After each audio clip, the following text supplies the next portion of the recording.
Hi, this is John with WTI. And lately I've been trying to improve my coffee routine again. So I'm the type of guy that who gets a little bit sloppy in the morning, but having a cup of coffee just sparks my days and my productivity up.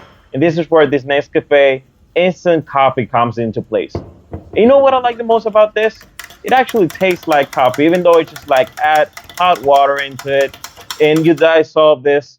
It's just instant, no problem, great flavor, and so convenient. You just have to heat up a little bit of water or put a little bit of this boiling water into this coffee, solve it a little bit, no problem at all. And the taste is pretty good. It's a light taste. You can actually travel with this to different places, not needing to have a coffee machine to make time and time and time to waste. But in this case, I just put a cup of water in my microwave, 1, 2 minutes is done. Put this, pow, pow, pow, really fast.